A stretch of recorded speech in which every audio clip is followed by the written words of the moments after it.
അമേരിക്കക്കാർക്കും യൂറോപ്പുകാർക്കും ഒക്കെ പറയാൻ ഇഷ്ടം പോലെ മണ്ടേല എഫക്റ്റുകളുണ്ട്. നമുക്കാണെങ്കിൽ ആകെ കുറച്ചേ ഉള്ളൂ പറയാനായിട്ട്. അതിൽ മുക്കാലും അവരുടേൽ നിന്ന് കടമെടുത്തതായിരിക്കും.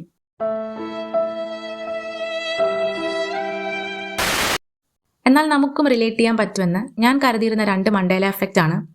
ഒന്ന് പിക്കാച്ചുവിന്റെ വാലും, 2 റേറസ്റ്റ് ബ്ലഡ് ഗ്രൂപ്പും. So let me ask you, Pikachu, ഏത് പിക്കാച്ചുവിനെയാണ് നിങ്ങൾക്ക് ഓർമ്മയുള്ളത്? ഇതാണോ ഇതാണോ?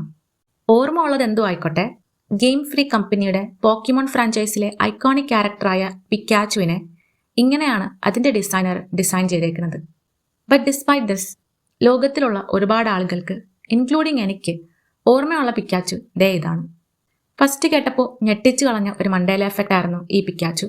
ഒരുപാട് പേർക്ക് ഇതുപോലെയാണെന്ന് കൂടി അറിഞ്ഞപ്പോൾ കൗതുകമായിരുന്നു ഈ ടോപ്പിക്കിനോട്. പിന്നീട് കിറ്റ്കാറ്റ്, കൊക്കക്കോള, പെപ്സി, ബേരൻസ്റ്റൺ ബേഴ്സ് എല്ലാം അത്ഭുതമായിരുന്നു ആദ്യം.